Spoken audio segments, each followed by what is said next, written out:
Some of you are here for your first appearance. The purpose of the first appearance is so that you're informed of the charges against you. I'll determine if probable cause exists for those charges. Probable cause means that it's more likely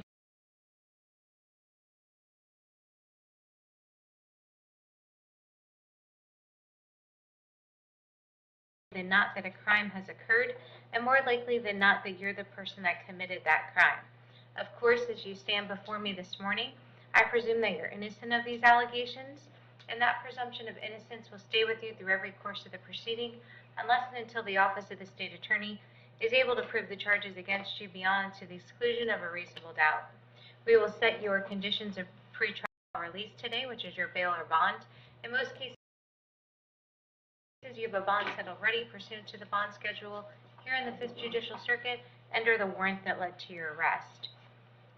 We will determine if that bond should be raised, lowered, or remain the same, and whether or not there will be additional conditions of pretrial release placed upon you.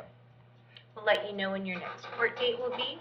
If you'd like the services of the Office of the Public Defender, I'll gladly appoint the Office of the Public Defender to represent you. You're advised that you have a right to have contact with folks on the outside, to include family, friends, and counsel. Finally, and most importantly, you're advised that you have an absolute right to remain silent with regards to the facts that surround your arrest, and I encourage you to do so, for there is an assistant state attorney here in the courtroom with me this morning, and if you tend to say something to incriminate you, they will use it against you in the prosecution down the road. Now, may I please have you raise your right hands to be sworn? Do you solemnly swear to tell the truth, the whole truth, and nothing but the truth? Thank you. When you hear your name, may you please step forward to the podium. Ms. Miller? And Judge, just so the court's aware that the state does have an offer to withhold fines and court costs. Thank you so much. Good morning, ma'am. Good morning. May I please have your date of birth? January 18th, 1969. Thank you so much. I have for you today a failure to appear at a Judge Hitzman's court, and there was a capias that was signed in that matter. It's my understanding that there is an offer for you today if you'd like to resolve your case.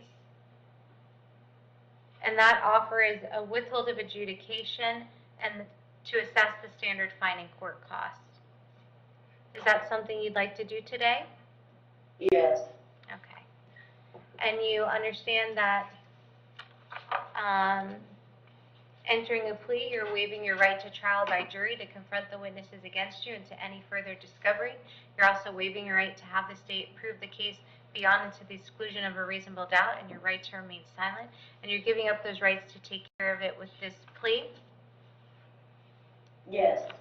And in case 23 CT 187 to the charge of driving while license suspended or revoked, how do you wish to plead? You may plead no contest.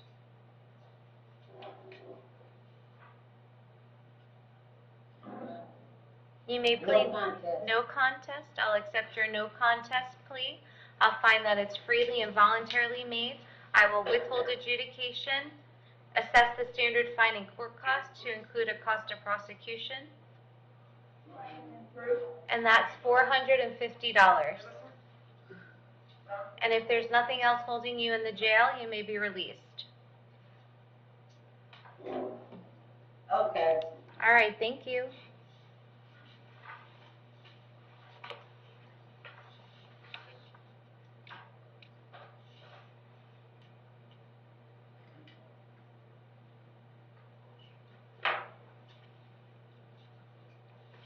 Mr. Buckley?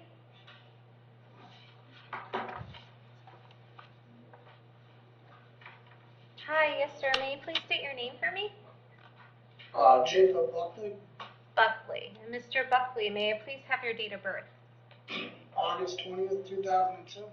Thank you so much. I have a charge for you today of a battery that's domestic in nature. There's probable cause for that charge. Are you going to represent yourself, hire a private attorney, or would you like the services of the Office of the Public Defender? The public defender. Okay, I'll appoint the Office of the Public Defender to represent you. We have no priors, Your Honor. Thank you. And Mr. Buckley, I have an address for you in Tafton, Pennsylvania. Yes, Is that a good address for you? yes.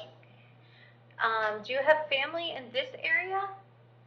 Yes. And whom does that family include? Matthew Buckley in Spring Hill, and my grandmother.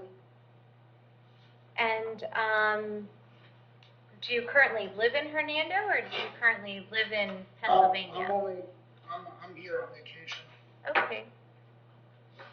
You know, there's that saying about Florida, Yeah. right? Come on vacation, leave on I'll leave with probation, and come back on violation. So, do you work in Pennsylvania? Yes. What do you do for work? Delivery driver for McLean. I'm going to set your bond at $250. A condition of that bond is that you're going to have no contact with your father, Matthew Buckley. I'm Okay? sorry, can you repeat that? A condition of your bond is that you're to have no contact with your father, Matthew Buckley. Okay? Let me explain no contact. No contact means no contact of any kind. You cannot call, you cannot write, you cannot email, you cannot text message, you cannot contact them through social media or a third party. You cannot go where they live and where they work. Any way that you might imagine having contact, I forbid you to do so. For if the court found out that you had contact, they could revoke your bond and you could be held without bond until the charge is resolved. It means no contact even if they want the contact. So for example, if you pick up the phone and you hear their voice, you should hang up. If you are out and about and you see them, you should walk the other way. Okay? Yes, ma'am. In Florida, victims do not have the ability to drop charges. That function rests solely with the office of the state attorney. If you were sharing a home with that person, you may go by one time with the assistance of law enforcement.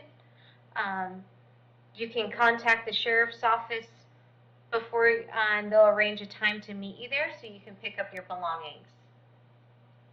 Do you understand? Yes. Okay. And your next court date is going to be March 22nd at 9 a.m. in courtroom C, Okay. here in the courthouse in Brooksville. All right, thank you. Thank you. You're welcome. Mr. Chapasco?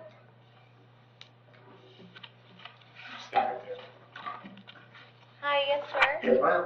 May I please have your date of birth? 5/16/60. Thank you so much. I have two charges for you this morning: a tampering with an electronic monitoring device and sexual predator violation. There's probable cause for those charges. You're going to represent yourself, hire a private attorney, or would you like the services of the Office of the Public Defender? Public defender. I'll appoint the Office of the Public Defender to represent you. Your Honor, the most recent history we have is his lewd and lascivious from 1997, but we would ask that it stays as a no bond because of his tampering with the previous GPS monitor. And Mr. Chapasco, when you're not incarcerated, where will you live? I'm sorry? Okay. On the street? Did you have work lined up for you upon your release from Department of Corrections? No, ma'am. Okay.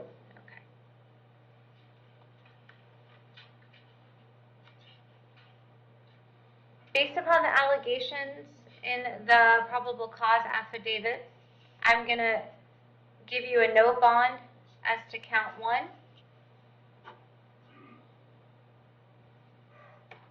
And I'm going to give you a $25,000 bond as to count 2.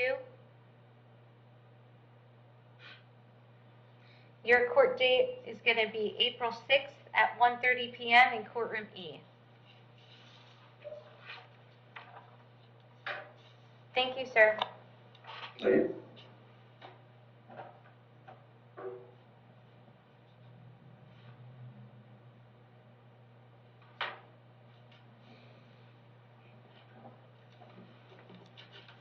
Thank you. Mr. Hunt? Good morning. Good morning. May I please have your date of birth? June 2nd, 1967. Thank you so much. I have for you today 2 charges. One is aggravated battery.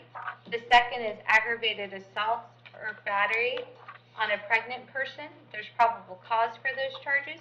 Going to represent yourself, hire a private attorney, or would you like the services of the Office of the Public Defender? Public defender, ma'am. Your Honor,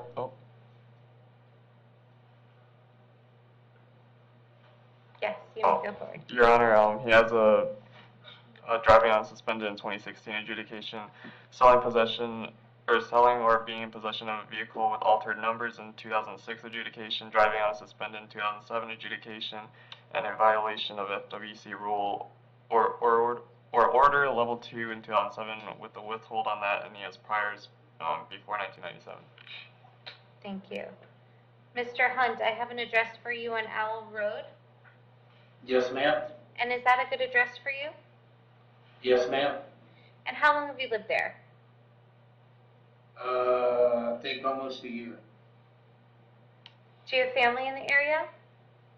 Yes, ma'am. Whom does that family include? My wife and my kids. And are you currently working? No, ma'am, I'm disabled.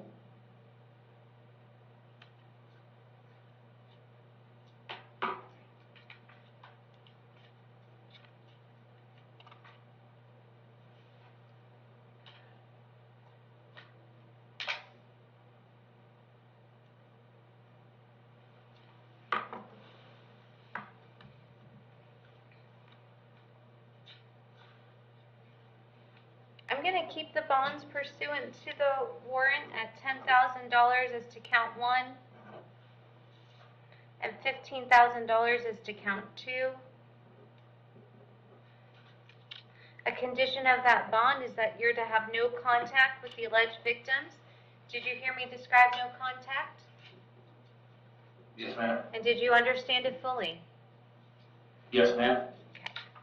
Your next court date is going to be April 6th at 1:30 p.m. in courtroom E here in the courthouse in Brooksville. Yes, ma'am. All right, thank you so much. Thank you. Mr. Marks?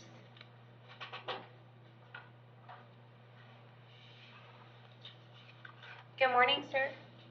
Good morning. May I please have your date of birth? 11/11/1992. Thank you so much. I have for you today a violation of probation out of Hillsborough County. There's probable cause for that violation and a no bond. I'm going to keep the no bond and give Hillsborough 5 days to come and get you. Okay, what happens after 5 days? If you're still here in 5 days, someone from the jail will let me know, and we'll address it at that time. Okay, thank Okay? you. Thank you.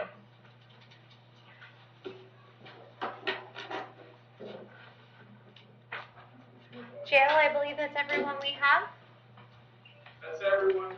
Have a great weekend. And you as well. Thank you so much.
tweets, but yes, I did post that. And I'll read the tweet so it's in the record. Yes, that person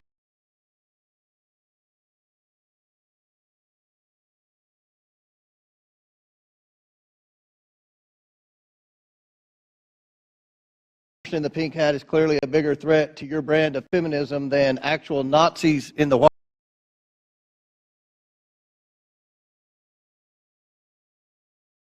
White House. Mr. Roth, do you think all conservatives are Nazis? Certainly not, sir. What about the hundreds of people who worked in the Trump administration? Certainly not. Did Ms. Gaddy or any other lawyer at Twitter ever tell you to take down that tweet? No, Twitter did not have a practice of restricting employees sharing their personal viewpoints on the service. Turning back to the laptop, Ms. Gaddy, are you aware that Hunter Biden's lawyers, as recently as last week, wrote the Department of Justice about Hunter Biden's laptop? I've seen some articles about that. Yes, they did. And it appears that Hunter Biden's attorney is admitting that the laptop and emails on it are authentic. So, Ms. Gaddy, on October 14, 2020, did Hunter Biden report to Twitter that he was the victim of a hack? No, I don't believe he did. Ms. Gaddy, when the New York Post initially broke the story about the laptop, did you call Hunter Biden's lawyer to ask if it was authentic? No, I did not. Isn't it correct that the Biden campaign had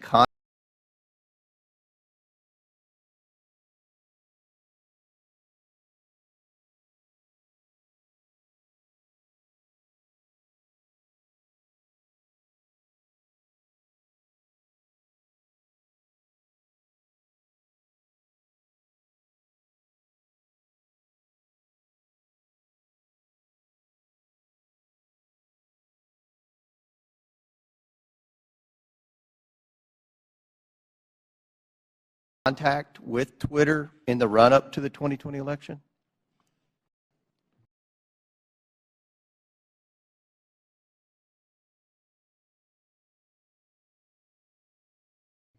Not to my knowledge. And you're telling this committee that you didn't ask any Biden representative if the laptop was real or for Hunter Biden's attorney's phone number to confirm its authenticity? We did not speak to anybody related to that. Mr. Baker, are you aware that the FBI had Hunter Biden's laptop since December of 2019? I'm sorry, am I aware of that now? Well, were you aware then? Then, no, I don't believe, sir, that to the best of my recollection, I don't think I knew But that. you're aware now? I've heard that now, yes. Mr. Baker, did you call any of your contacts at the FBI to ask whether or not they knew if the material had been hacked? I don't recall contacting them about that on that day. Mr. Roth, Ms. Gaddy, and Mr. Baker, it appears to me that you failed at your jobs. You were entrusted with the highest level of power at Twitter, but when you were faced with the New York Post story, instead of allowing people to judge the